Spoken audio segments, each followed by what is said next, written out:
Hello, everybody. You're listening to the Big Chill Podcast. This is episode 527, NFL Conference Championship Review.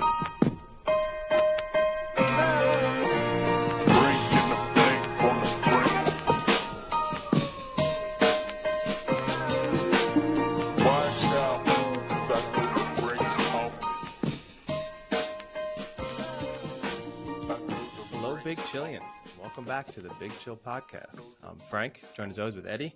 Eddie, how's it going? Yeah, things are going pretty well. Getting myself ready for a championship weekend, and LIV Golf drama is back, so really fulfilling week for me. Is it related to the event you're going to have in Tucson this year? No, it's related. You didn't see it at all. It's related to the interaction between Rory McIlroy and Patrick Reid. Yeah. Oh yes, I did see. Reid throw a tee at him or something? Yeah, I think kind of flicked it, I guess. But yeah, they're in Dubai, and Patrick Reid on the driving range went over to shake hands with Rory McIlroy, and Rory McIlroy definitely saw him coming, so he sort of got on the ground to look at his TrackMan as, I guess, his excuse for why he wasn't going to get up and acknowledge Patrick Reid. It's a good move. They're like, I'm busy, so this is why I'm not going to outright just blank you. I'm going to pretend that I'm doing something else and didn't notice you. Rory's caddy shook hands. What's that? I was reading my email. I wasn't paying attention to you. Sorry. Rory's caddy shook hands with Patrick Reid, and then Rory refused to. And Patrick Reid took umbrage with this and then tossed his tee, flicked it at Rory McIlroy, because it has his LIV Golf team on his tee. So nice. He felt like he thought it was a funny joke, is the way he described it. Rory McIlroy said he didn't even notice the tee, that was just told to him afterwards. And Rory McIlroy's reason for why he didn't want to shake hands with Patrick Reid was because he was served papers on Christmas Eve for the lawsuit that Patrick Reid has launched. And so Rory McIlroy said he didn't know what... At Rory? He's part of the lawsuit, yeah, Rory McIlroy. So he was subpoenaed on Christmas Eve. And Rory McIlroy said he didn't know what world Patrick Reid was living in, where he thought he would get subpoenaed as part of a Patrick Reid lawsuit on Christmas Eve and then want to shake hands and pretend like everything was normal. Man, nothing like two people earning millions of dollars a year with probably over 100 million in their bank accounts, having a little tryst. I think if Rory McIlroy real first world problems. I think if Rory McIlroy wakes up tomorrow with only $100 million in his bank account, he's going to be suicidal. So, yeah, I mean, look, you can get where Rory McIlroy is coming from. Patrick Reid's defense was he didn't know when the papers were going to be, when Rory McIlroy was going to be subpoenaed, that he didn't really have anything to do with that. It's probably believable, but it's representative of just how scummy the whole LIV Golf thing is, that you're the subpoena is being delivered on Christmas Eve. It's kind of like when Olivia Wilde was handed her papers, the divorce papers from Jason Sudeikis, on stage at an event for her movie. Yeah, it's similar. Although it wasn't I think the Christmas Eve element, you're at home with your family and the doorbell rings and it's someone getting you involved in a lawsuit. I think that's worse than just... At least it's not the Jelly of the Month Club. I think that's worse than than just being delivered papers at a live event. But yeah, it's not... LIV Golf continues to sort of insist on not handling any PR situation particularly well. But maybe that's purposeful. Maybe that's the mastery of their PR. Maybe. Although three of their... Make everything look like a firestorm. That's a good move. Three of their most senior executives resigned recently. So it's basically just down to Greg Norman. And... I don't know. Hey, he did wonders with his shark apparel. It's true. He knows how to brand himself. I don't know if... But yeah, it will be interesting to see how...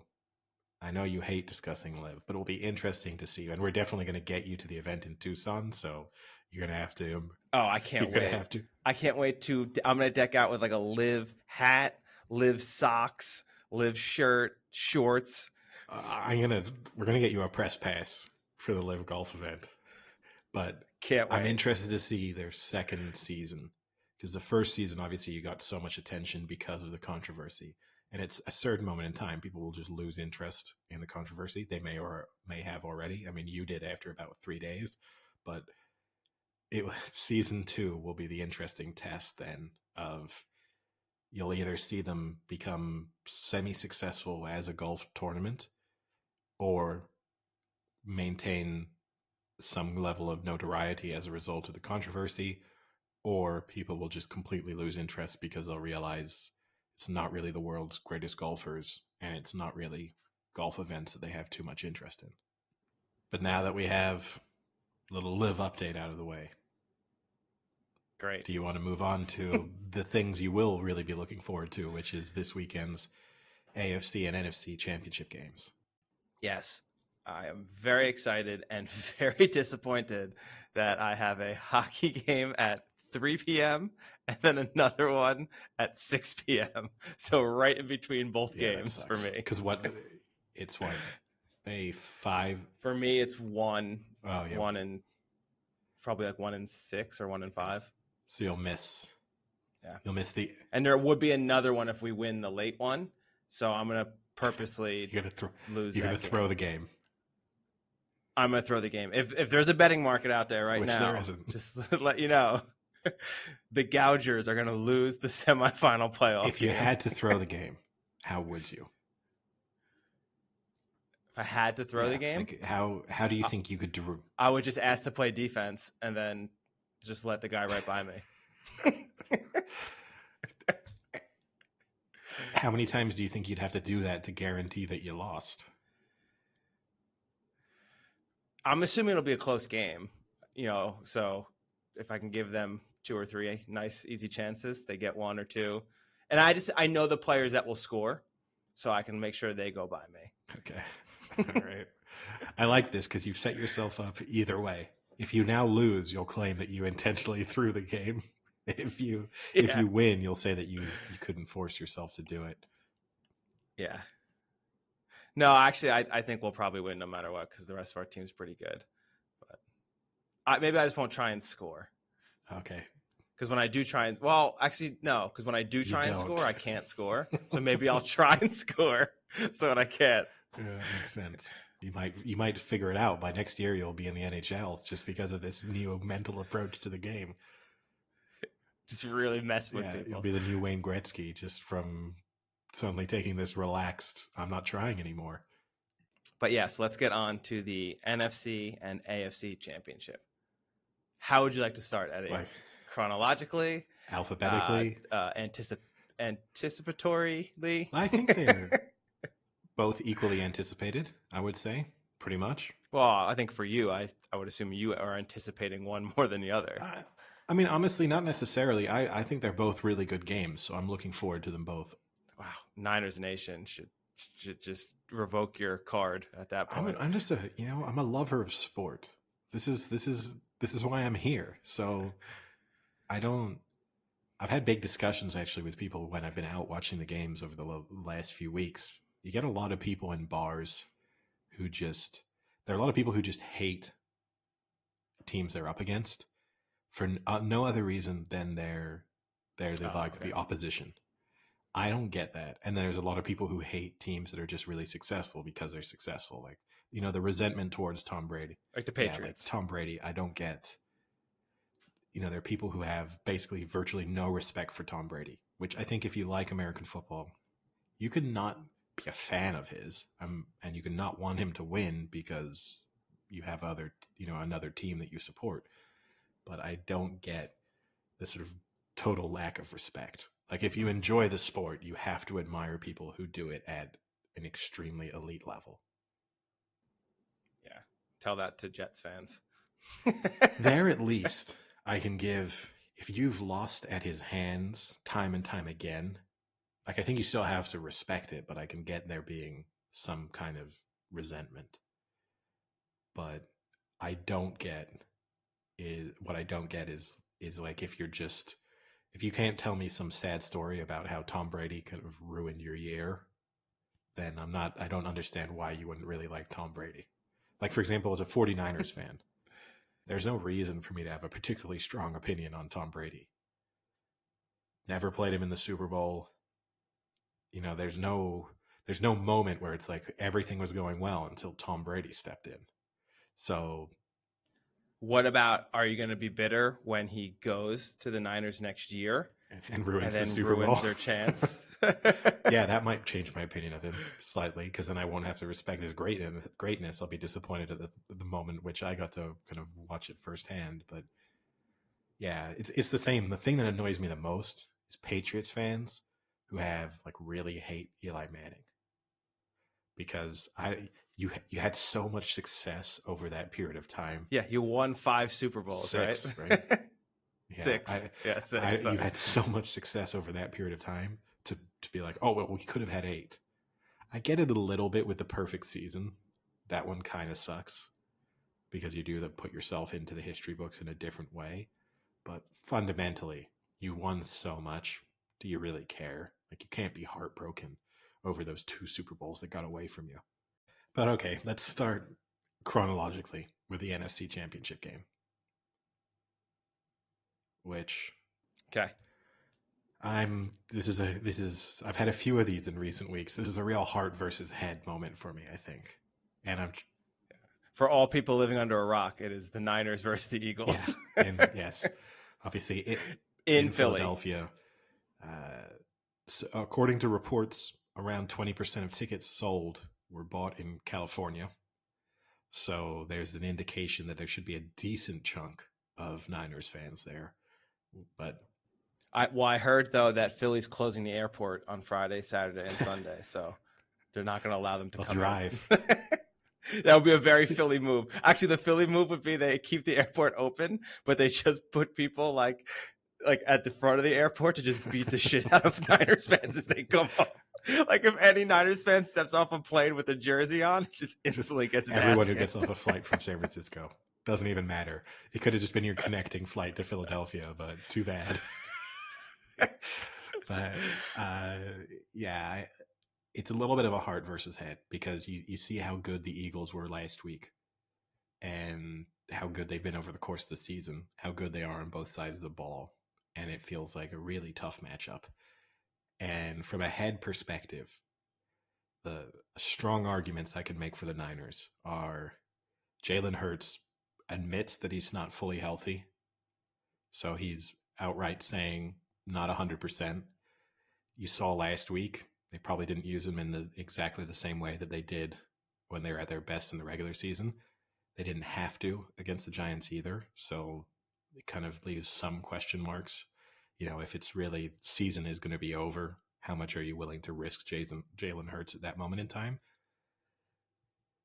The second argument would be, yes, they were super impressive against the Giants last week, but how good were the Giants?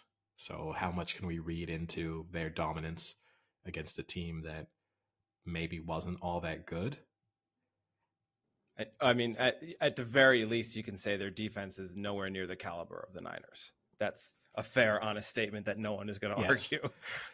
Then you can do some comparison. Obviously, the Eagles played the Cowboys twice this season.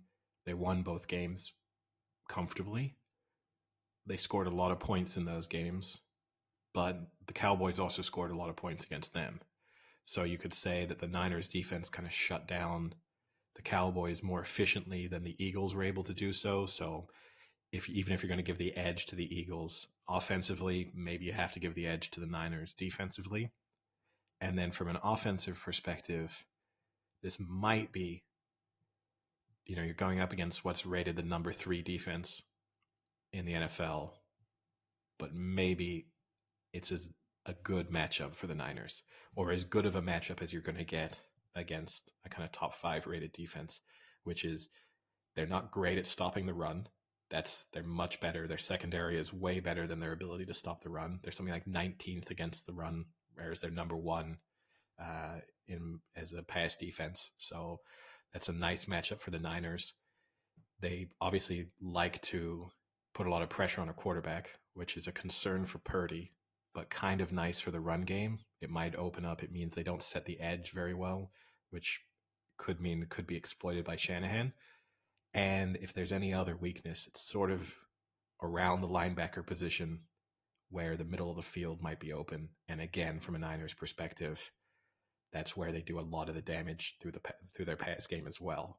So if their run game is able to be efficient, and then if they're able to get, Kittle involved across the middle, Christian McCaffrey involved across the middle, those are the positives.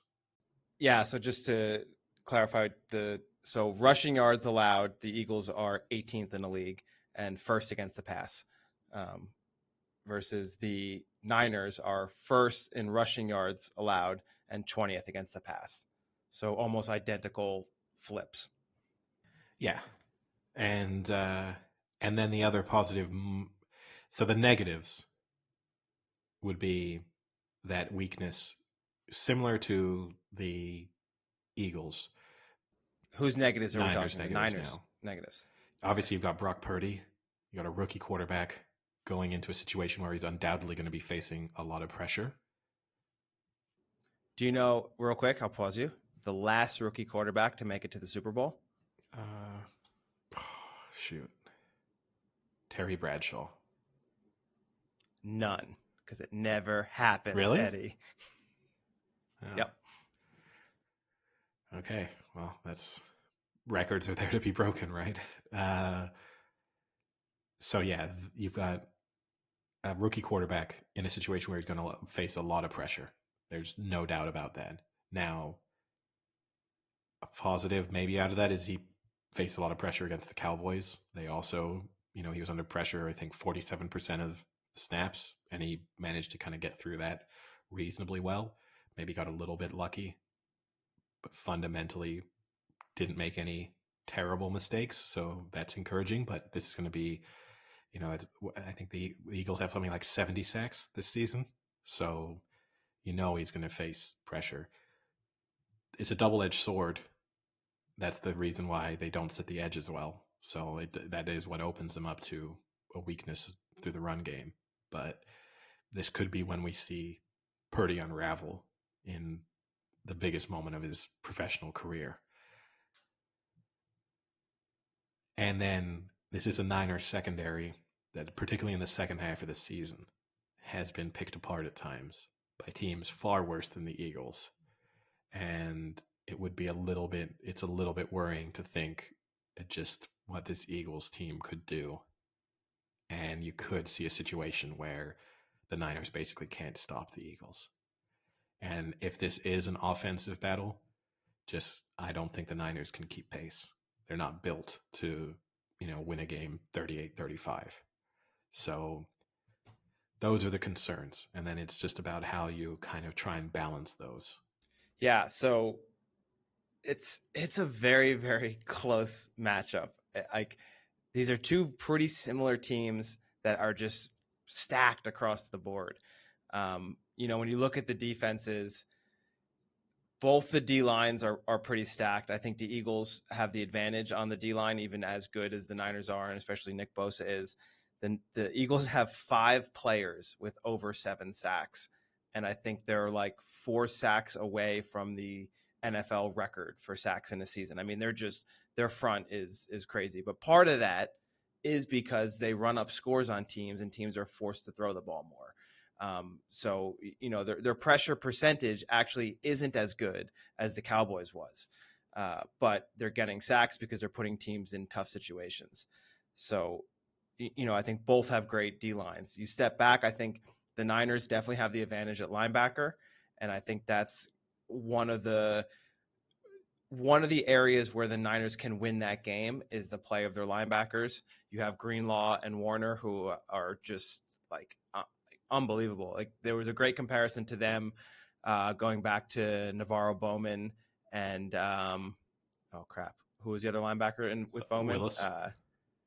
Willis, yeah, and Patrick Willis, yeah, and like how similar their season is compared to the season that they went to the Super Bowl with them in 2011. Yeah, I don't know if I want that comparison too much, because the last time I watched Navarro Bowman play in an NFC Championship game, his legs were facing in the wrong direction at a certain moment. So I don't know if I necessarily want that comparison thrown around.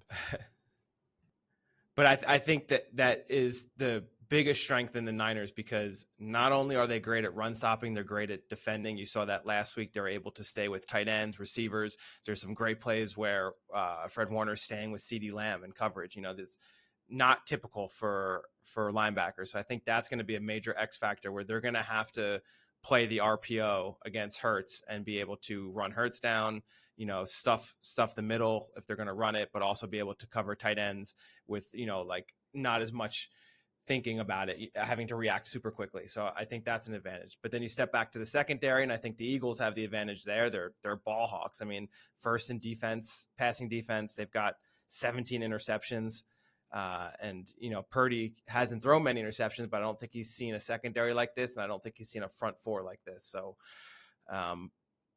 you said Purdy played okay against the Cowboys pass rush, but he had no TDs and he was under 200 yards, probably his worst performance, you could say, of his young career. So maybe with an even better pass rush and even better secondary, you could see some turnovers and some issues. I agree with you. I think this is going to be his worst game. I think unraveling is a strong term. Daniel Jones unraveled. I don't think Purdy will unravel. I think he will just not play particularly well. I'm going to go with the Eagles here. I think it's very close, and I'm kind of with you. I would rather see the Niners win. I mean, I don't particularly love the Eagles. I don't like Sirianni. I just, as a Giants fan, I just don't want the Eagles to win. But they're at home. I think that's going to be a slight factor. It's going to be, a very, very aggressive environment. Probably going to be cold. Could be snowy or rainy. Who knows? So I think that's going to be an issue. But I just think the Eagles are going to go into this knowing that they have such a good secondary that they can afford to push up and play the run and let Purdy try and beat them throwing the ball. They did let Barkley get to, I think it was like 5 yards per carry last week. So their run defense isn't great, but I think they know that. And I think they're really going to try and play up front against the Niners and let Purdy try and beat them passing. And I think they believe that their D-backs are good enough that they can play single coverage on Deebo Samuel, who hasn't gone over 60 yards in 8 of his last 9 games. So he's got nothing left in the tank. He's done. You might as well write him off. Come on. The Deebo hatred. I mean, and they're top 5 against tight ends with like the worst rating of a tight end. So if you can cover Kittle. Yeah, but who are the tight ends they're playing against? You had to do some analysis. Like the tight ends in their division aren't exactly spectacular. So you can six of the games that they're playing, they're not exactly facing elite tight ends. You had to put, there's a tier system for tight ends too, right? And Kittle's probably tier 1 overall. I mean, overall he definitely is when you throw in his blocking ability. But his threat, even as as through the air, I think he's probably still tier 1. They've not really faced that caliber of tight end, so it does help a little bit. The other concerning fact is this is only Brock Purdy's 3rd road game in his NFL career. Yeah. So, and he's had some, you could say the Thursday night game against Seattle was a somewhat hostile environment. That's when that division was still up for grabs. Seattle, one of the loudest places to go and play. So he passed that test with flying colors. So at least it's not as if his 2 road games have been like the Cardinals and, I don't know, Tampa Bay, and he managed to get through that. He's been sort of tested there. But yeah, it's another factor to consider for a rookie quarterback. Yeah. And I think, with the Niners defense, they are spectacular against the run, but this is a very dynamic run game the Eagles have, where you have Hurts who can run just as well as the running backs, and they're not afraid to run the RPO. Possibly. I think he will. We'll see. He ran. So the statistics are, I think he on average in the regular season had about 8 designed runs per game. And against the Giants, he had 9 designed runs. Did you see those runs, Frank? Because I saw those runs. That was him gently jogging to the sideline for 8 yards. Those were... Hey, it's a designed run, so they're not afraid to run them. So they must think he's healthy enough to be able to run. Or he had a good enough look where he knew, hey, I can pick up 5 yards here easily. So is he going to be able to do that against a team when he thinks, if I take off here, I might get absolutely destroyed? There's a balance there. I think he will. We'll see. I don't think he'll be used in the way that we saw him in the regular season. The fact that he's openly saying he's not 100%, I just don't. You can go through numbers, like average number of times, but the reality is that was a blowout against a Giants team that we even discussed may have given up about midway through the second quarter. And he was, they were, if the Eagles wanted to pay a compliment to the Giants, is that they probably had some opportunities to leave a little in on Jalen Hurts a couple of times. When he's about to get to the sidelines and you say, hey, just hit him. Take the 15 yards. We're getting destroyed anyway. Maybe just hit him. And they may as well have laid a picnic blanket down for him. And, there was no interest there in kind of reminding Jalen Hurts he was playing a contact sport at any point during that game. So what's then what do you think the over-under is going to be on the amount of yards Hurts runs? I'll say under. What do I think that the over-under will be, or what do I think if I had to say what he'll go under? You. Because you're saying he's not 100%, so how many yards do you think he'll run? I think he'll be under 45.5 yards. So he averages 34 a game, so he'd be above his average. But these averages sometimes are a killer. We're talking about a playoff game where you've... I'm joking. That's postseason. But you got to lay it all on the table. So I think no, he averages 51 yards. I think if the Niners said that they could season. keep him to like under 40 yards, they'd be pretty pleased with themselves. For starters, it's eliminated the possibility of like Jalen Hurts taking off for a 50-yard touchdown, right? Which would be one of the kind of back-breaking plays that you could have in there. So look, if he sneaks in for a 15-yard touchdown, it's not going to be a killer. If you put them in the red zone and they're probably going to score anyway, and that's the method through which they score, that's not heartbreaking. But if you've suddenly got him just, flying down the field from inside the Eagles' half, that's a different thing altogether. The other issue for me, I think, is, what we're kind of talking about with Hurts, how dynamic he is, and I think he's going to play how he normally plays. That doesn't mean he's going to feel 100% doing it, but I think he's still going to. I don't think they're going to limit the play calling because he doesn't feel 100%. I think they're going to run that risk. The Niners haven't. It's tough to try and get a comparison on someone who plays similar to how Hurts plays. The only one that the Niners played this season that you could maybe argue does a lot of RPOs would be the Falcons and Marcus Mariota. Well, no, and Justin Fields, but that was the first game. It was in a monsoon, so it's tough. It's that I didn't want to go that far because it was the first game and a lot was different. But even this was only the 6th game, so still looking very far back. Kyler Murray didn't play in their first matchup against the Cardinals. Who's Kyler Murray? It's hard to remember which games Kyler Murray played in this season because he played in so few. He definitely missed their second matchup. I feel like he played in their first. No, he didn't. But and Mariota did decently, but he is nowhere near of the level. And I'm not saying like, oh, look, they lost to the Falcons, so therefore I'm not trying to say that. I'm just saying that Mariota actually had one of his better games against them and was able to run and throw with the RPO pretty effectively. So maybe that is a weakness for them. I don't think it necessarily is because like I said, their linebackers are so good that they can cover sideline to sideline. I think it is a weakness. Obviously, both of these teams have a weakness against the run, and it's because the type of pressure they get up front, it means they're not setting the edge properly. So it is a double-edged sword. But as much as it's a weakness for the Niners, it's a weakness for the Eagles as well. So both teams will go into this, I think, feeling Like, I think both teams will rush for over 200 yards. I think that's going to. Who's going to rush for 200 for the Niners? Well, combination.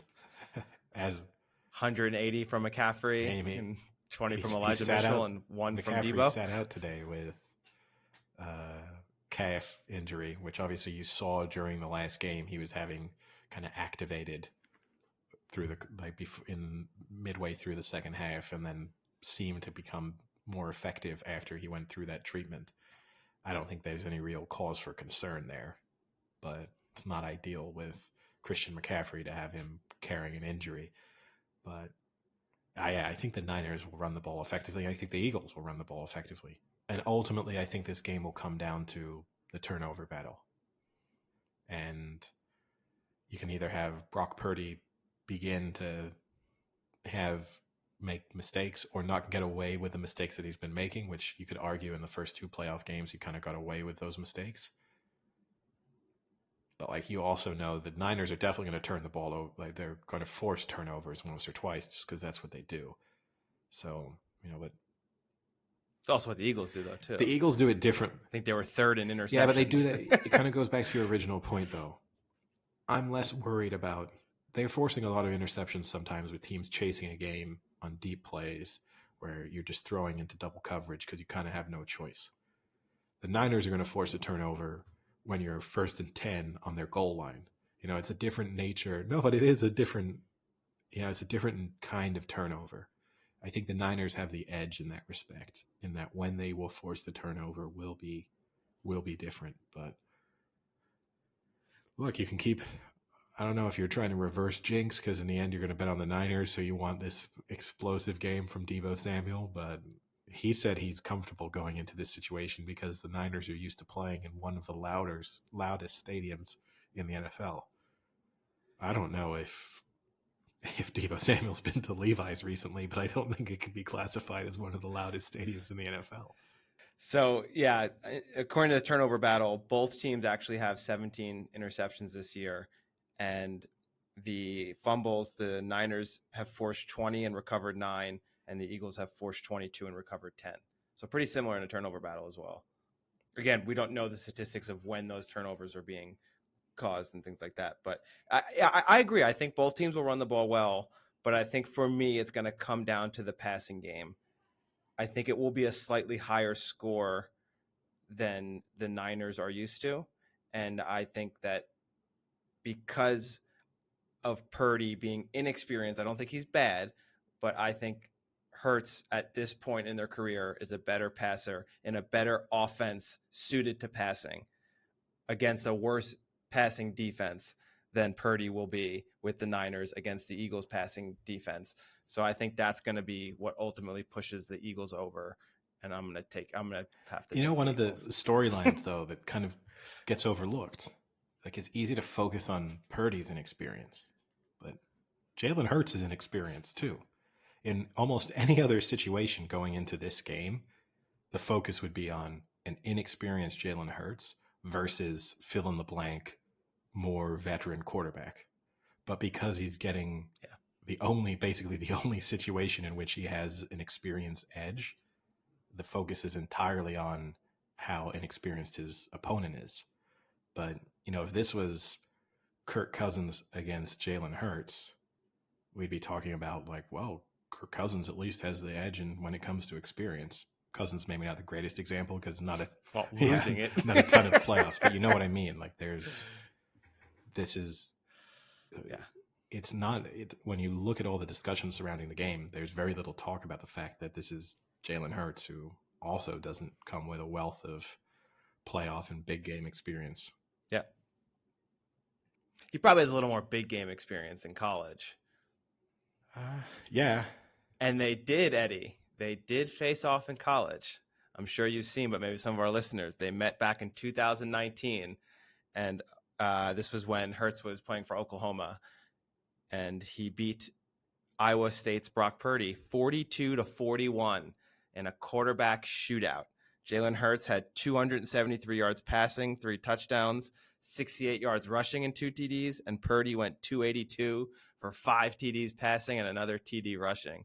So pretty typical Big 12 matchup where both teams just see who can score last. But you'd have to say Purdy was probably more pleased with that outcome because I'm guessing they were the underdogs. Yeah. So, and probably not by just a point. Yeah, they were 5-3 at the time, Iowa State, and Oklahoma was 7-1. So that was a closer game than expected, I guess. But yeah, I'll pick the Niners. I wouldn't bet my life on it, but I'll pick the Niners. I will predict the Eagles, but I will both bet and root for the Niners. I'd rather lose money supporting a team well, than potentially win. And I'm also going to pick Deebo Samuel over you should do like over yards. 200. The way you've just insulted him over the course of this season and this episode, this might be a one-man mission to take the Niners to the Super Bowl. And now we get on to the AFC Championship. Yes. The number 1 seed Kansas City Chiefs at home against the 3 seed Cincinnati Bengals. Some calling them the villains of the NFL. The Bengals, you mean? The Bengals. Yeah, yes. I think I just struggle with their attitude. Everything about them I should like. You know, Joe Burrow's a really nice story, having to transfer in college, kind of coming out of nowhere to then become the number 1 overall pick. Basically, you know, wouldn't have been projected to be that until pretty much right up to until the draft almost. And then to have the success that he's had right off the bat, including overcoming a pretty gruesome injury, and with a team that's failed consistently over, you know, throughout our lifetime. As a franchise. Throughout our lifetimes. Yeah. I should want them to win. Like, it's a nice story, but just the way they carry themselves and their attitude, it's just kind of unpleasant. It just makes me dislike them. Yeah. I mean, part of it is they continue to play this nobody believes in us card, which I don't know where they're getting this. They went to the Super Bowl last year and were 12-4 this year.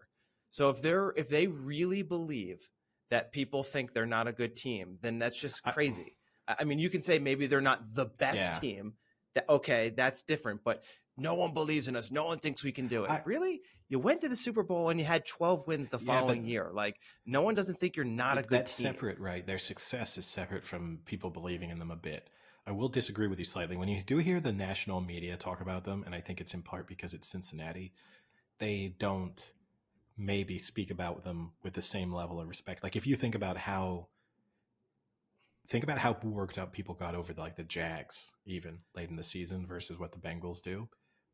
People pay far more attention to some other teams, and they were 5.5-point underdogs going into Buffalo, which, I mean, you can't judge how the general public view you based on betting lines and point spreads, but they were bigger underdogs than the Cowboys were. And I think the average person would say that there was a smaller gap between the Bengals and the Bills than there was between the Cowboys and the Niners, based on what we'd seen in the regular season. But you and I both know that if they win this game today, they will continue to play this card that no one believed they would win this game, even though they are the favorite, and over 80% of the NFL pundits are all picking the Bengals here. They'll still play that same card. They're no longer favorites. Because with all the news that's come out and the video footage of Patrick Mahomes doing calisthenics and seemingly not being too affected by his high ankle sprain, the Chiefs are now... Is it even? The Chiefs are now 1-point favorites. So... But still, if you do the home field advantage twist, technically Vegas thinks. But I wouldn't be surprised by the time this game kicks off. This could be Chiefs -2, -2.5, based on the way it is moving. Because it originally opened, and I think Chiefs -2.5. Then all the Patrick Mahomes doubt came in, and then all of a sudden it was Bengals -1.5. It was Chiefs +1, and then now I would expect this to get back to 2.5, maybe even 3. if people start to feel really confident about Patrick Mahomes. But the interesting, Yeah, but I was gonna say, just finishing up on the villain part of it.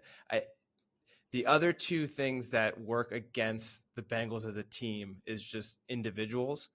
I mean, one being Eli Apple, who, for as bad of a cornerback as he is, he just will not shut up, and it's to the point where, like, he lets up 150 yards a game, and then he's the first one on Twitter just ripping into players, and eventually that's like the fact that you don't think that's going to come back to haunt you when, if they lose this game, regardless of how he plays, every player in the NFL is going to be shouting him out, and then he's going to thrive off of that and go, like, that whole thing has made them look bad. I think, him personally. And then the other side is, you can never trust a player who has more than one nickname.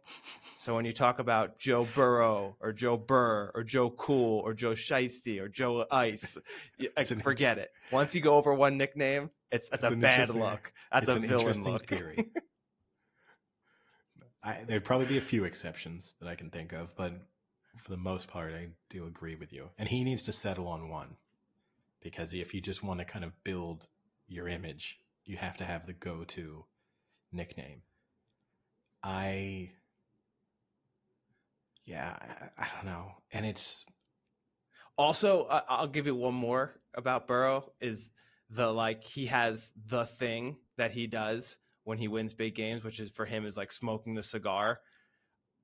That is a thing that angers me, when someone has like the thing they always have to do after that, where, like, if Trevor Lawrence now went to a Waffle House every time he won a playoff game, which might be one more time trip to the Waffle House, but like, if that were the case, that would be annoying. He did it once, and I thought that was funny, and I thought that was cool, whatever. But if that's now his thing, then it becomes annoying. So, the Waffle House wouldn't bother me as much because you could tell me he was superstitious. Whereas the Joe Burrow cigar thing, because it's celebratory in nature, it just seems like an asshole move. Plus, we can just all admit, right? Cigars kind of suck. Like, the only reason why you ever smoke a cigar is because you're at a wedding. But they look so cool, Eddie. That's why it's a douchey thing, because deep down we all know it's not really an enjoyable That's why you're not Eddie Cigar and he's Joe Cigar. You're right. That's the only thing that stopped it from happening. But that's the kind of the slight issue I take with it. And the Burrowhead, as we mentioned before, just that the fact that the game was finishing against the Bills, and you have Bengals players on the sidelines pointing to a camera and saying, now we're going to go to Burrowhead, so that they're willing to, talk about how, oh, well, we own Kansas City. Yeah, from your couple of matchups with them. Like, let's not get ahead of yourselves. This is not Brady against the Jets. You can't go through like a 10-year period. Burrow is 3-0 against Mahomes, Eddie. Trevor Lawrence had never lost on a Saturday. Like, there's a moment when the statistics kind of don't matter anymore. If he wins this one, I'll give it to him. Then he has a real, I kind of own you thing. Then it's like, this is a real problem for the Chiefs, because we have to consider twice, it's hard to tell the significance from the regular season games. Yes, they want to win them, but it's not as important. The playoff game last year, they were getting absolutely destroyed until the Chiefs had a minor meltdown in the red zone towards the end of the first half. And then Mahomes just had an inexplicable second half performance. Like, the Bengals can't walk off there being like, well, we just dominated that game. And that is also part of what bothers me. And I get it. You're not going to tell yourselves as players, like, well, we kind of scraped that one through, guys, right? Pretty lucky. But the outward... I mean, and like, they also kind of scraped through their last regular season win against the Chiefs, where the Chiefs were winning, and then you have a Kelsey fumble, who rarely fumbles, on a big play. And then the next one, they missed the field goal. So their last two drives, where they lost the game by 3 points, was a fumble past the 50-yard line and a missed field goal. That's very unlike the Chiefs. Yeah, no, for sure. And I just find it weird, because it's obviously a team that kind of thrives off the bulletin board material. The idea of, like, let's find people in the media who doubt us. Let's find other people in the league who doubt us. and then you're just fueling from the Chiefs' perspective. I don't think the Chiefs need motivation. I don't think teams in general need motivation going into a championship game or any playoff game. Like, you know what's on the line. You don't need, it's not like Travis Kelce's going to be like, well, I really do hate Cincinnati, so I'm going to play extra hard. But I do think that he will go into this game now hearing this rhetoric of how Cincy owns the Chiefs and how it's Burrowhead, and him knowing that his fumble, how rare it was, kind of played a role in that loss. That is not someone I want to step up to an extra level who just had 14 receptions the week before. No, and you don't want Patrick Mahomes willing to go stick the extra injection in me. And I'm saying, you're going to lose a toe, Patrick. And he just goes, fuck it. I'll lose a toe, but I'm going to win this game. Like, that's. If only Sam were still on the podcast, he'd stick it to Burrow. That and suck his toes.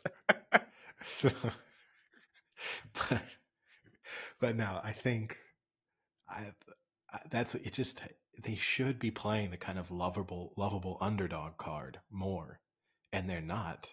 They're flipping themselves into just despisable, hateable assholes. Oh no, they're already the villains to me. And you're right, it is a shame, because if you take everything else about Joe Burrow away, I really like him as an NFL player. I like watching him. He's fun to watch. He's like, when you see him play, I really like the confidence he has when he plays.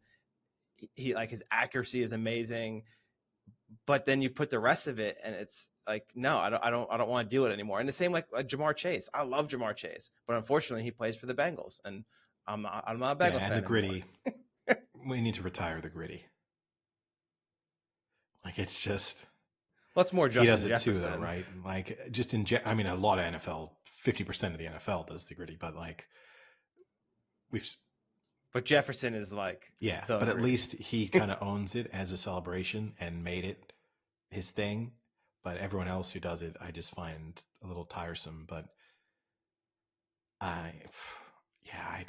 it's a shame. And the other thing to factor in, the Bengals have kind of been dislikable for a while, pre-Burrow. I mean, you could think back to when they used to be consistently in the playoffs with Andy Dalton.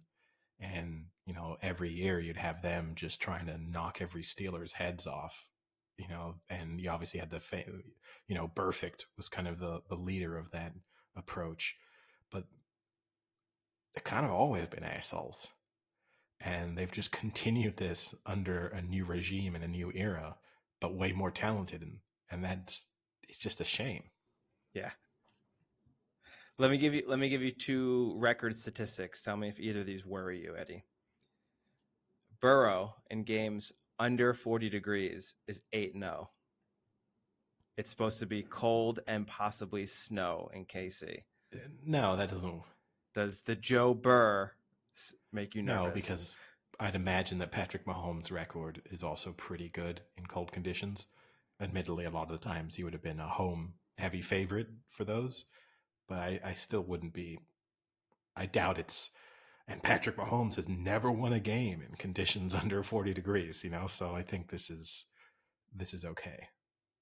Patrick Mahomes' worst 5 games of his career are in temperatures played below 40 degrees. I'm not even joking. But, yeah. I mean. How about this one then?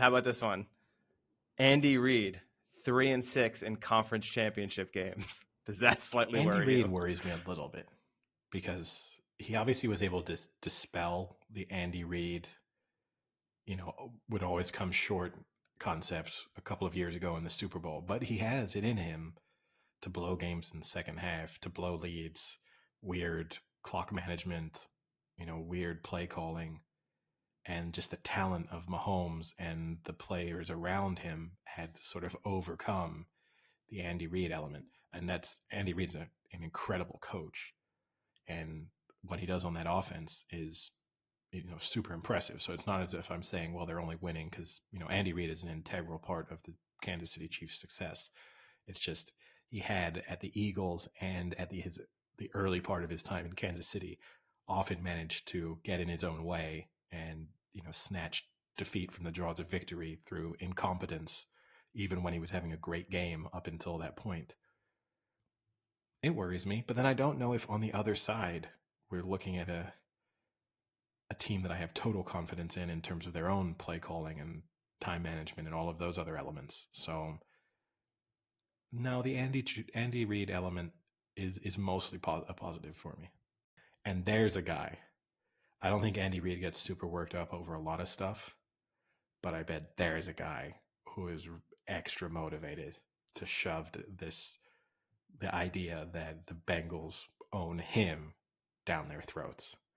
Like if he's going to have something special, some original play calling up his sleeve here to try and not only win the game, but to be like, I kind of embarrassed you there with my little bit of genius that you weren't able to stop.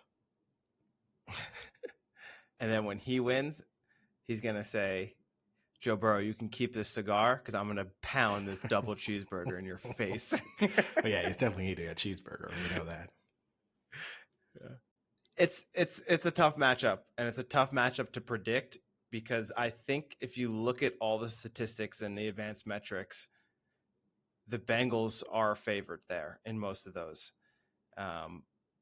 Especially too with like we said, they have beaten them this year, whether they deserve to be the winning team or not in that game.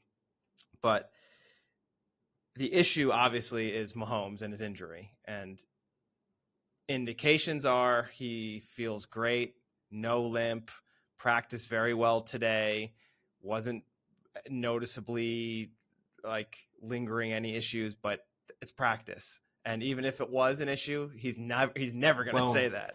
So it's not until he gets on the field on Sunday and has his first pressure and needs to do some crazy Mahomes thing that we see how it is. So there were two key pieces of footage that came out. One was of him in the training session. There he looked perfectly fine, basically. And the fact that he was involved to the degree in which he was shows you that even from like the medical trainer standpoint, they're not too concerned.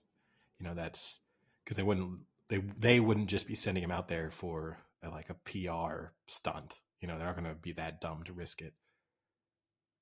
However, there was also that footage of him leaving the podium from like a press conference. There you saw walking a little when he had two players carry him off. No, but he was definitely walking a little gingerly. You could tell there. That's the kind of sign where if I'd seen you walk into a bar like that, I would have immediately said, "What'd you do to your leg?" There would have been no doubt about it. It wouldn't have been, "Oh my God, you must be really hurt," but there would have definitely been, you clearly hurt yourself. So I don't know. I think I said on the last episode that I was going to pick the Bengals because of this Patrick Mahomes injury.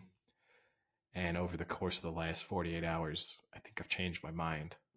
You've talked yourself out of it. I think I've decided that I can live with myself for picking against the Bengals and then watching Mahomes struggle because he's injured or just watching the Bengals be better.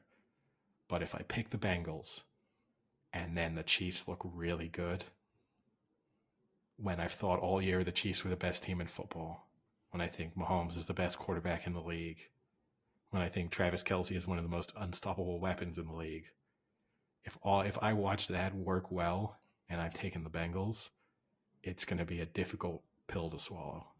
Yeah, no, I completely agree. And I guess one of the issues, if he is injured, then you're looking at, is he going to get hit? Is he going to get sacked? Kansas City, in terms of an offensive line, has in the top 3 category of least sacks allowed. And when you combine the fact that Mahomes against the blitz has about 110 QB rating this year, which like 120 is perfect. He's very good against the blitz and he's not afraid to get the ball out quick. So you hope that he doesn't get hit and doesn't re-aggravate something. The worry there against those stats is the last time they played this season, the Bengals actually got to him twice. They had 2 sacks and 8 pressures, so put some pretty good pressure on him. We'll see how that happens and whether Kansas City early on tries to keep a running back in to have some extra protection for him, or if, they kind of do what they normally do and have that running back go out as like a last outlet option for Mahomes. That's going to be something I think to see. That'll be an indication of how confident they are, Mahomes. Do they play their normal offense, or do they keep a little extra to try and protect them? I think you'll be able to see that early on. But I completely agree. I can't go against Mahomes just because he might be injured. I'd rather go with Mahomes and lose with guns blazing, because even if he is injured, you know he's going to push it to the max. And I think even as a story, that feels better, and I feel better about myself betting that, knowing that he's going to give it his all against. But the thing that worries me with that approach, though, is the Super Bowl against Tampa Bay, because that was almost a similar thought process of like, actually, I think this Tampa Bay defense is a really bad matchup for the Chiefs. Fundamentally, Tampa Bay might be a better team. It's just kind of giving the Chiefs the edge on the aura almost. And then you watch the game unfold and they were demolished. And that is the game that sticks in my mind from the how badly could this go. Like, I don't think the Chiefs can demolish the Bengals, but I think we could see like Bengals 35, Chiefs 10 here, because Mahomes is limited and just things don't work for them. But I don't think we'll see the reverse scoreline. I think we could see like, Chiefs 35, Bengals 25. And that's maybe sometimes, I don't know, you can do all sorts of mental gymnastics here in terms of how you pick one team or the other, I think in both games. But maybe sometimes the argument would be made, who should you pick? I could see the Eagles beating the Niners by 15 points. I don't think I could see the Niners beating the Eagles by 15 points. And I could see the Bengals beating the Chiefs by 15 points, but I don't think I could see the reverse. So maybe you should just pick Eagles, Bengals on that basis. Maybe that's the thing that should determine it. But yeah, I don't. I'm gonna go. Well, Eddie, I mean, you also got to remember you have Chad Henne as the backup, who I still like. It blows my mind that Chad Henne is still in the NFL. First off, he's 37 years old, but just I remember when I was so young, the whole thing about Chad Henne and how he was gonna like play for the Yankees, and he's like the next Bo Jackson. He could be in the NFL and on the Yankees and this and that feels like decades ago, and it actually was decades ago. But it's crazy to think that he's still playing as just a backup. Like, that is impressive to be in the NFL that long. I don't know. There's lots of players who pull it off, right? I think the sweetest gig in the world is just being that career quarterback backup. Like, once people just accept that you're like a good locker room guy, that maybe you can come in and help young quarterbacks or whatever through the idea of, well, he knows how to be a real professional, and you just turn up, don't get unhappy when you never play, pick up the $3-4 million a year. I think, what a dream.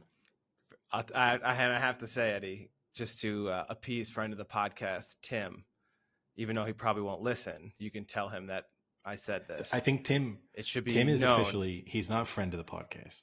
He's friend. Okay. Because he never listens to the podcast. So okay. So friend Tim, you could tell him I said this, because he would want me to make mention that Chad Henne went to Wilson High School in Pennsylvania, and he broke all of the state and Wilson High School passing records that were set previously. I thought you were going to say Collins, who also Tim went Swartz. to the same high school. Yeah. In fact, I want next time you see Tim, you go ask him what he knows about Chad Henne, and I guarantee you he tells you he went to Wilson High School and broke all of Kerry Collins' Pennsylvania records. That's a Tim fact. That's a Tim. Probably next time I see him is the Super Bowl. So yeah, well, I'll bring it up, and maybe Chad Henne will be playing in it. Yeah, but I don't know. It's a great combination of games. Feels like the best sort of combined NFC AFC championship that we had in a while, and you can call each one of them. You can put any combination in of the four teams, and I think it's hard to say you're wrong one way or the other. Which I guess it could say then, if you're still trying to do any kind of Super Bowl futures. So currently the Eagles are favorites to win the Super Bowl, 12-5. Chiefs 5. Yeah. I think they said it's the closest ever from first to fourth in like since like 1980. Yeah, because or something typically like at that. this point you'd have one of the teams be like even money because they'd be Well, and also like a very no. big underdog. Like last year, the Bengals Well, were yeah, 9 but to once 1. you put one of them at even money, whoever they're playing in this round has to be a pretty big underdog. But yeah, usually you'd have one team around even money. So to have the favorites at 12-5, I mean, you can basically say you get value in almost all of them. From certainly in the Eagles and the Chiefs, I think you get value in picking them now to win the Super Bowl over waiting, because the Chiefs probably are favorites against either the Eagles or the Niners. You'd think. And so getting them at 5-2 now is definitely value. The Eagles would be favorites against the Bengals, I think. So you're probably getting value in them at 12-5. Unless you get the game that you think might happen with a 35-10 thromping of the Chiefs. Yeah, and then the Niners 16-5, so just over 3-1. And I want to make note, although you might be scared that Mahomes, some of his worst games are in cold weather, this season he has 2 cold weather games and he has a QB rating of 119.5, which is literally near perfect. So maybe he shook off the cold weather Who are they boogaboos. against? Okay. I do not know that. Because yeah, this is always this, but yeah, it should be good. I'm not the Elias Sports Bureau here. I'm doing my best. You bring up the statistics. I expect you to have complete statistics. Those are like the statistics that they don't have that you actually have to like make yourself. That's how detailed. There's a statistic that I wanted to make, kind of transitioning away from the NFL, I guess, a little bit. A statistic I want to try and make for myself, and I haven't actually looked this up to see if a similar statistic exists, I have to admit, but it came up with former co-host Sam. We were talking about Liverpool's woes a couple of weeks ago, and the argument, I said to him, there can be no surprises when it comes to their struggles in midfield. It's not like the age of, Henderson and Milner has snuck up on them, particularly Milner, who is still relatively heavily involved. And then I thought to myself, James Milner made his debut, I think, in 2002. So I think he's now going on 2 decades in the Premier League. And when you look up the team, like when you look at the teams from when he made his debut, it's astounding just in terms of, you have players who then made their debuts in the 80s. So you can kind of go way back in history tracking James Milner's career. And there was that stat, right, with Shaq about, I can't remember exactly how far back it was that Shaq had played with the NBA winner, like a winner of the NBA title. Like, yeah, for like the last like 18. No, it's like way more than that. It's like 25 or something, wasn't it? Back to the 80s, I think, pretty much. And James Milner, I would say, has certainly played with or against someone who's won the Premier League for the entire history of the league, which is only going back to 1992. But I would imagine, and I can't think that there's another player who would hold that record. Although there might be some players who've retired in the last sort of 6 or 7 years who, just because of the fact that it's only City and Liverpool who you would have needed to have won the league, they've had a player in it. But, I mean, he's, it's pretty interesting to think of how far back his career basically goes. So just to clarify, the Shaq stat is 37 straight NBA finals with a teammate of Shaq in it. Yeah. I mean, at this point, right, he's just holding on to LeBron James. Or did it end? Yeah, so once LeBron didn't make the finals, it ended last year. Didn't make it. That was his only. He just got lucky that he went and played that brief time, that had that brief stint in Cleveland, and kind of bumped himself up by another like 9 years with LeBron. Yeah, I guess that's not too much to discuss from a European football perspective. it's FA Cup weekend in England, so the Premier League drama takes a brief pause. Although City do play Arsenal tomorrow in the FA Cup. Well, Friday night, Yeah. depending on when you listen to this episode. But yeah, it's there's a small hiatus before hostilities resume in the league. So I don't know. Aside from that, any stories caught your eye from either the world of sport or entertainment over the past few days? Well, Eddie, actually, a Yahoo. Somehow this is in Yahoo Finance. But if you're ever wondering what hell is like, there's a guy who says he had a heart attack and went to hell in 2016. And he waited. Let me clarify. It's and a priest. 7 years to tell us. So first off, what's wrong with this priest that he went to hell? That's a good question. Maybe the priest should be thinking about it a little more. But no, he's just telling people now because he just took to TikTok. So he was waiting for TikTok to become popular before he could go out and tell his story. Yeah, he went to hell to talk about hell. He said he would not wish it on his worst enemy. I don't care what he did to me. No one deserves that. So he said his spirit left his physical body and he entered hell through the very center of earth. The things he saw there were undescribable, yet he's going to describe them. I love when people say that. One of my favorite things. He said he saw a man walking on all fours like a dog and getting burned from head to toe. His eyes were bulging, and worse than that, he was wearing chains on his neck. He was like a hellhound. There was a demon holding the chains. The worst part, he says, was that there was music constantly playing in hell, including Rihanna's Umbrella and Don't Worry, Be Happy. There were demons singing these songs to torture people relentlessly. And that's when he came back to life. What a slight on Rihanna, who we can relate this to the NFL because she's doing the NFL Super Bowl halftime show. Yeah. I mean, any song on constant repeat would drive you insane, right? So he could have said anything. Like, Umbrella doesn't, I still quite like Umbrella. It brings back pretty fond memories for me because when it came out, I do. When it came out, it was like a really great time. You know, that's prime college years, big hit. So yeah, maybe the Ella Ella Ella for the 5,000th time. Maybe I just think gets any to you. Song. You know, like you can imagine any song, and then if you think, if I had to hear this days on end, how much would it annoy me? And I think pretty much everything would. Yeah. Don't worry, be happy. I think would be pretty quickly about annoying. Third time. Yeah.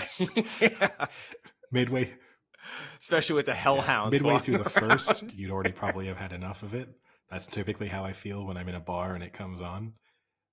Especially as it then starts. Often if you hear it in a bar, that means it's part of some like popular reggae playlist. And that's usually bad news. But how quickly does Wonderwall become brutal? 6 or 7. It's okay. Yeah, I'd say the average song is probably about the 10th play in quick succession that you would be slightly driven insane by it. Do you think part of the insanity is then you just start singing it and you're going along with it? I think that happens later. You know, I think. How long into hell does that happen? When you're in Paris, we go to a bar where they routinely play the same songs 5 times in a night. That can. One of them is insane. And that can, by the 5th time in about 3 hours, it can put you in an interesting mental state. So maybe I've been. Wait, is it NSYNC or Backstreet Boys? Backstreet Boys primarily, and a number of others. Britney Spears. Oddly enough, Wrecking Ball by Miley Cyrus. It's another one of them. And yeah, so maybe I've been to hell. And the hell is a very specific bar in Paris. Well, it kind of makes sense because maybe some Buffalo Bill fans then were in that hell when they lost their game. Yeah, it was a unique atmosphere. There were no Bengals fans there. I'll put it that way on that night. But yeah, I got to experience the most outraged football fan I'd come into sort of to had the opportunity to interact with in a long time. Just the pure rage in him as that Bills game fell apart was incredible. With the kind of cherry on the top of the cake was when he said that screamed, "This organization sucks my fucking dick." I think that's when that's when he really it was like poetry. It blows my mind because here's like a team that for so long was so bad. I mean, they had their spell in the 90s where they were good and then suffered and then now have gotten back to a very high caliber level. Like, it's not as if this was like the first season they've ever done well and they blew it. You know, they've been pretty decent now for a few but I will years. say, in his defense, he was probably 60 and he was from Buffalo. So he's lived through the heartache, right? I would have felt. I mean, that's his issue. He just lives in or is from Buffalo. That must just suck. But you know, because it's an interesting climate here with the French NFL fans, who sometimes can be so sort of disheartened by results, and I struggle to understand how you could have randomly picked a team to like 2 or 3 seasons ago, and it's having that much of an emotional impact on you when you're, 30 years old. Like, to me, loving a sports team is so irrational that if you didn't do it, if you didn't develop that attachment early in your life, it's hard for me to understand how you ever develop it. Like, I couldn't at this moment in time develop a real emotional attachment to a professional sports team. I could move to a country and kind of embrace a team and like them a bit, but if they lost, it would be like, oh well, lost that game. That kind of sucks, huh? Move on to the next one. There's next season. To actually have it emotionally well, maybe for that guy there's not. That's possible, but to actually have it, I mean, there were some Vikings fans that I saw after they lost to the Giants, some of whom were just French guys who'd chosen the Vikings, which is an interesting choice. And they were getting respect from Vikings fans from Minnesota, who they flipped that. Like, they took the opposite approach to me, which was, we were born into this. These guys actively chose it. That's so much worse. But from my perspective, it's like, yeah, this guy, probably the first NFL game he saw was the Minnesota Vikings against someone, and so he became a Vikings fan when he was 27. I don't know how, like, you should want them to win, and I can get being a bit disappointed, but you shouldn't be sitting in a bar 2 hours after the game, literally treating it as if there was like a death in your family. Now, I did watch one of the most confusing movies I've watched this week. I watched Everything Everywhere All at Once. White Noise on Netflix. Oh yeah, I've heard it's a little weird. I felt like I followed it, and I'm still not really sure what it's about. Like, I'm not sure what percentage of it was real or imagined within the movie, or if it's supposed to be a parable for something. I didn't dislike it, but it's as if someone, I mean, I know it's based on a novel, but it's as if someone went out of their way to create one of the more confusing movies you'll just ever watch. Like, there's multiple plot lines. It's hard to tell which one's the most relevant. Like, there's kind of no conclusion in a sense to a lot of them. It's bizarre. I could semi-recommend it, but it's weird. Yeah, directed by Noah Baumbach, the same guy who directed Marriage Story, the other Netflix movie that is quite depressing. And this one has some similarities. This has some cheating involved in it, so you have some marriage troubles, and obviously also both movies have Adam Driver, so they have that in common as well. But yeah, it's weird. it falls into the category of weirdness where if someone told me this was their favorite movie, I would judge them harshly for it. I don't have a problem with someone liking this movie, but it goes back to the kind of Wes Anderson concept where if this is what you told me was your favorite movie, I'd feel like you were trying to portray certain things through your movie choice, and that would bother me. Yeah, it was actually. Some people said it was snubbed by the Oscars. It didn't. I don't think it received any I'm nominations. not surprised. I mean, I don't know. I don't know what aside from if there's an Oscar for most confusing film of the year, I don't know which Oscar it's going to possibly win. What did get nominated though, Eddie, was All Quiet on the Western Front. Yeah, which I enjoyed, and I think should win some Oscars for just the, from a cinematography standpoint, it's so beautifully shot, and I'm sure from the kind of like all the uniforms and things that they use. So from that perspective, it's super impressive. But and yeah, I doubt any. I don't know all of the Oscar nominations it received, but I'm sure it will pick up something. Received, I think, like 7 or 9 nominations. It's quite a lot. Still baffles me that they went away from the book so much. But aside from that, and I guess briefly going back to the sports, just as a final topic, maybe it's worth us just mentioning that it appears as if Noah Djokovic is just steamrolling his way to another Australian Open, which I think it will be his 10th, and to another Grand Slam victory. And the dominance that he is displaying. Now, the tennis season is long, injuries happen, form dips, but with just how far ahead he seems to be of pretty much everyone else, if you're him, you have to be realistically thinking you've got a chance to win every major. Like if Nadal is not 100% going into Roland Garros.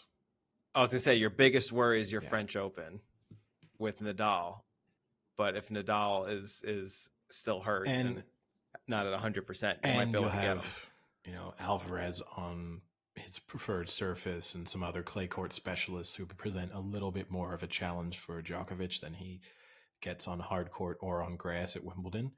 But certainly when you just see how far ahead of everyone he is on this surface, I mean, you can definitely pencil him in for 2 Grand Slams this year, this one and at least one more. It'd be hard to see how he loses either Wimbledon or the US Open if he's able to kind of even reasonably maintain this form. It's just, he's also becoming a little bit more ruthless in his press conferences and stuff.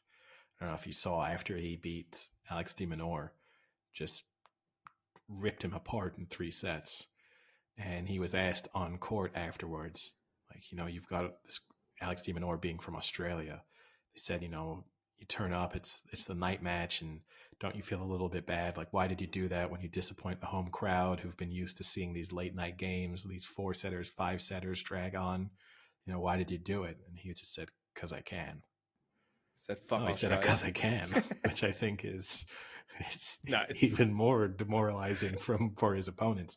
And then at that point, he also said, because he was playing Rublev in the next round, he said, well, there's also similarities between the way de Minaur and Rublev play. So, I think I can do something similar against Rublev, and proceeded to take him apart in 3 sets as well. So it's Tsitsipas, it's probably the only person who maybe stands in his way at this point. I don't think Khachanov stands too much of a chance if he makes the final, but yeah. Do you think it's because everyone else has gotten the COVID vaccine and it's causing issues with their body versus Djokovic is not, and that's why he's at a superior level physically? I'm sure there's people out there who think that. Just like Hamlin is dead, right? That other anti-vaxxer theory that's going around. I mean, People are insane in terms of what they're willing to believe as part of conspiracy theories sometimes. I also like that there's a larger part of that Hamlin conspiracy theory that is the Bills COO got sick and then was replaced pretty quickly, and then someone else on their team died, some executive or something, and there's this larger Bills anti-vax conspiracy theory, as if like the Illuminati have zeroed in on the Buffalo Bills for some reason as being like the New World Order is dependent on the Buffalo Bills being controlled. Like the only thing that can stop us from taking over the world is Josh Allen. If he wins a Super Bowl, we'll not be able to hold them back. The Bills Mafia will stop us. That's pretty good. I did not see that deep of the conspiracy theory. A little bit of Reddit digging. I mean, Reddit can take you to some weird. Reddit's got can everything. Take you to some weird places, and I mean, it's crazy because when you go into those conversations, either on Reddit or Twitter, some of them are obviously bots, some of them are trolls. So you can throw out like 70 to 80% of the comments as either being fake or disingenuous. But then there's the 20 to 30% who you know are real, and there's so many of them, of people literally just buying into the conspiracy theories hook, line, and sinker. And as with like conspiracy theories on this level, it's like, why would anyone do this? Like, if Hamlin had died, why would they be pretending that he was alive? I don't see who gains really anything from it. You know, like it's the thing that confuses me about a lot of conspiracy theories. So is it what's like? Are they saying it's not really Hamlin that has been showing up? Because you haven't really seen his face clearly, because he was like in a hood and he was in sunglasses and he was only briefly shown, and often he was filmed from behind.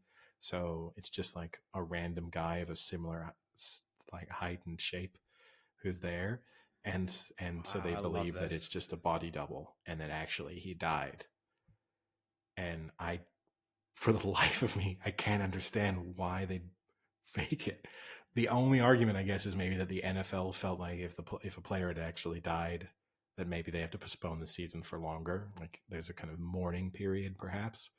But if you really think Roger Goodell is like masterminding some doppelganger conspiracy theory and everyone else is buying into it because he's seeing other people, he turned up at the stadium, like he's seeing other people.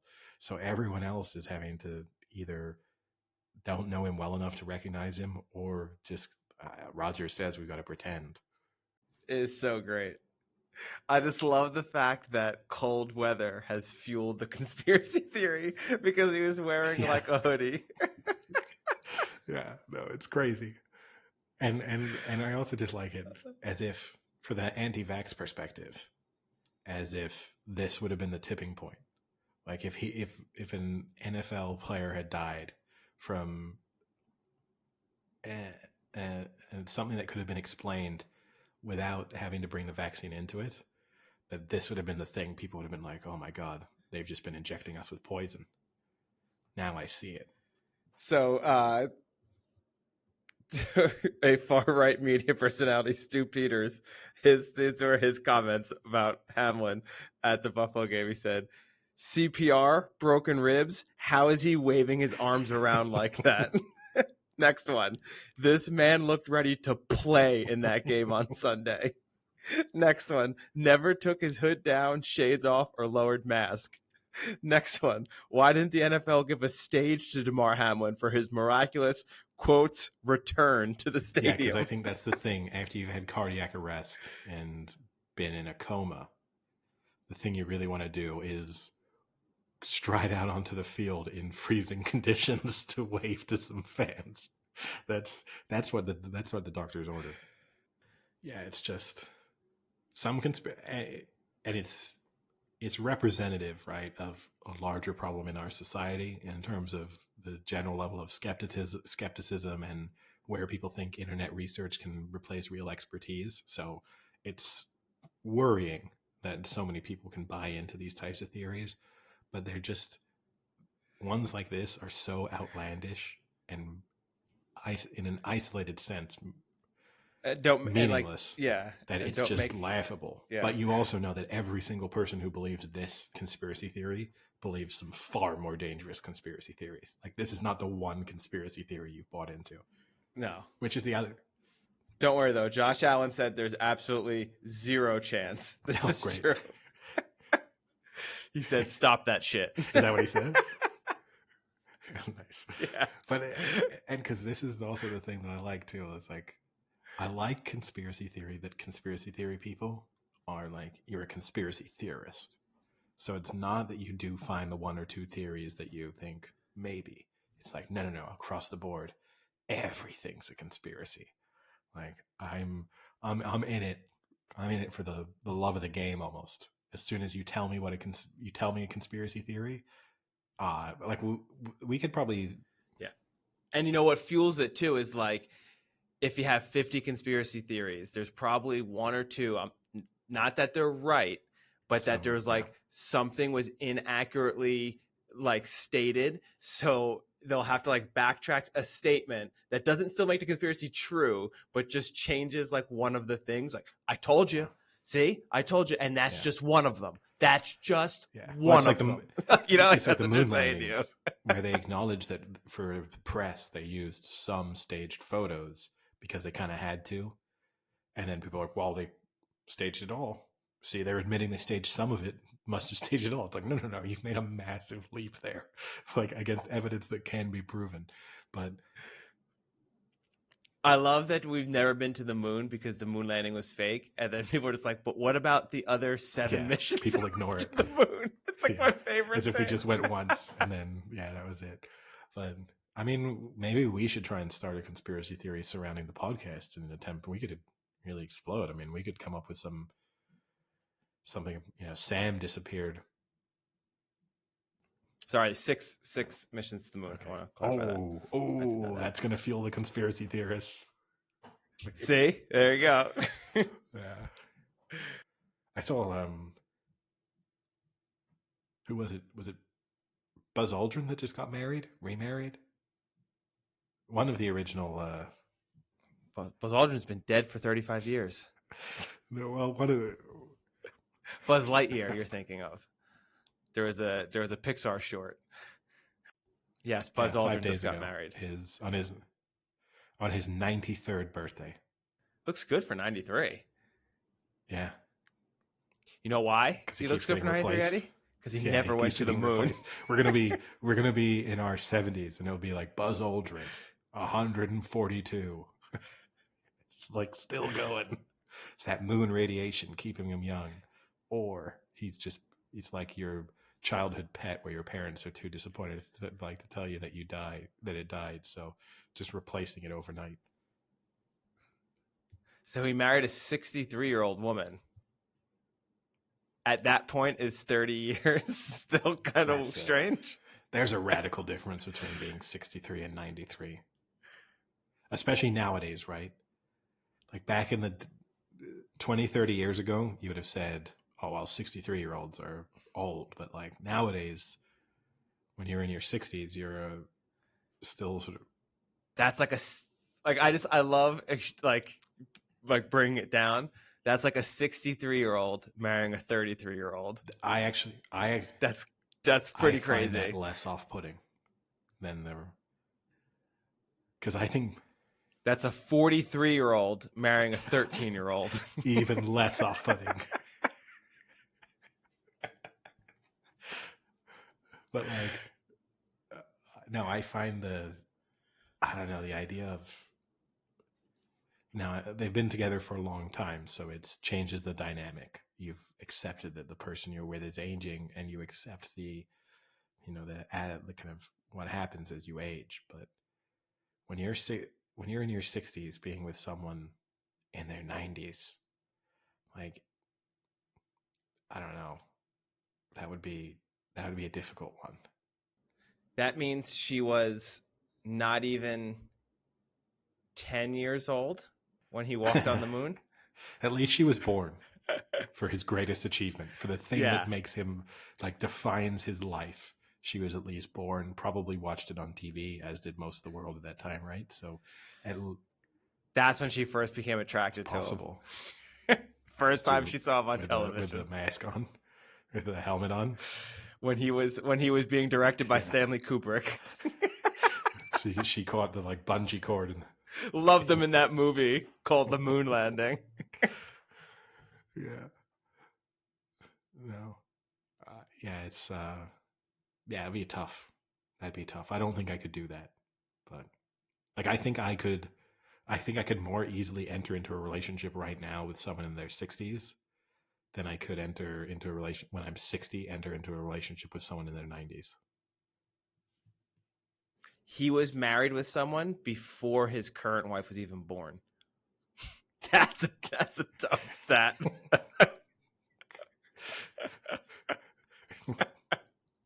Yeah. Shame we're not. This is where Sam might excel because Sam has always had a soft spot for younger men, so he could have really weighed in on this topic. I mean, what are you realistically looking at here in terms of like a married life? 5 more years? 7 years? Gets to 100? Do you is 100 a realistic I think when view? you're 90, well, I think when you're 93, you're probably not looking too far into the future at any point. But he seemingly is pretty healthy, right? I guess if you're 93 and everything's going well, you probably got an eye on 100, especially if you've been to the fucking moon. I mean, let's not. It's like you got to throw that in as a factor. You've been to the moon, so you're going to be pretty confident that you can achieve some pretty incredible things.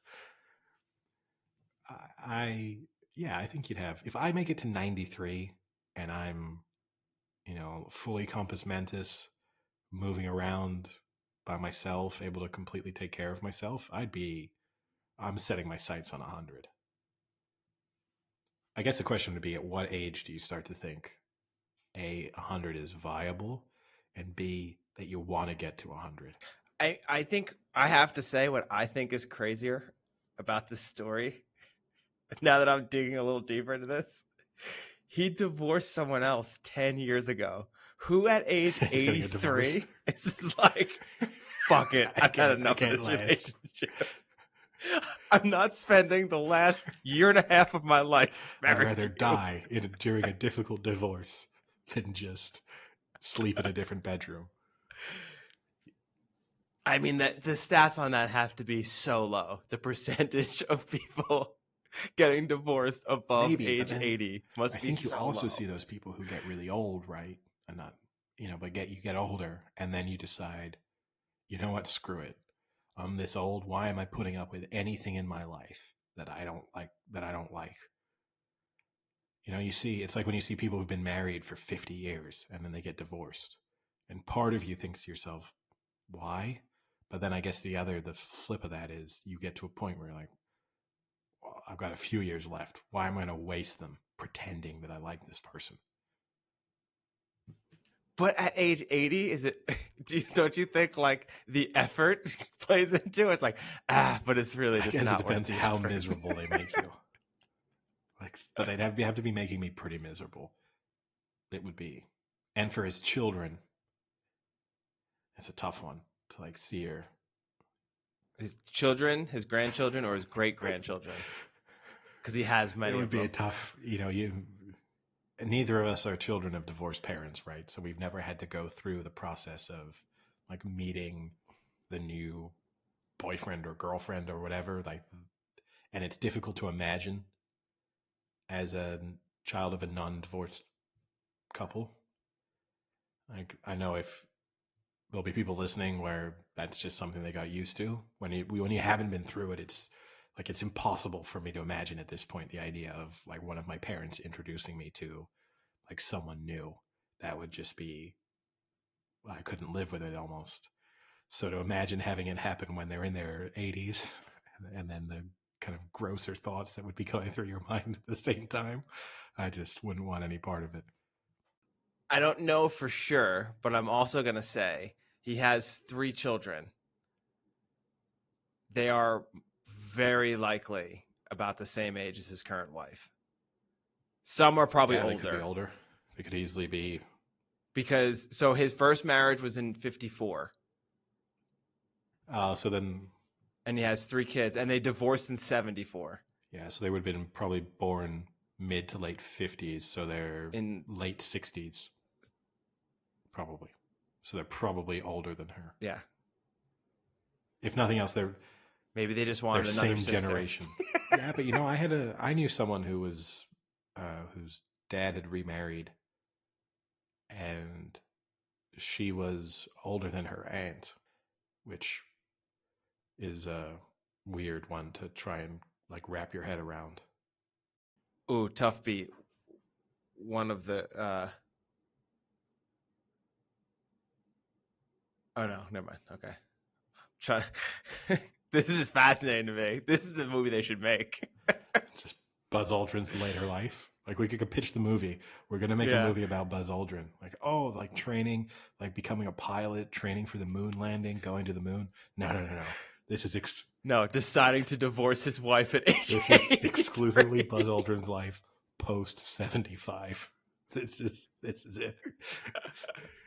We couldn't afford the rights to his Marriage Story 2. Can Adam Driver play Buzz Aldrin? Yeah. Oh man. Adam Driver, we want you to play Buzz Aldrin. Oh, awesome. As a 75-year-old Buzz Aldrin. Yeah. Man, we have so many good movie ideas on here. All right. Any Neil Armstrong news? Isn't he dead? And I assume Michael Collins, who is the other guy, is dead. But Michael Collins is just like the consistently forgotten one in that mission. And maybe he's still alive and kicking and still overlooked.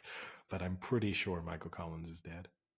Well, we can bring it full circle with the movies, Eddie, because did you see the movie First Man?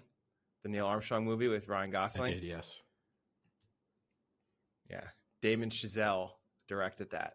He also directed La La Land, which won Best Picture. And also recently directed Babylon, which many people think is great, and many people think it's the worst movie ever. Well, we'll get him to direct Buzz Aldrin 75. There you go. Michael Collins only died in 2021. I'm sure that was in the news, but he was trying to hold out to be Buzz Aldrin's best man at his 4th wedding. It's a shame. He didn't follow the Buzz Aldrin path. I can see he was married in 1957 to 2014, and I'm going to assume that's when the overlooked member of the Apollo 11 mission was the homely, wholesome guy you could trust with your wife. Buzz Aldrin out there just being scandalous right until he croaks. He gets all the attention. All right. Well, I guess with that, we'll wrap it up and call it a day. See you.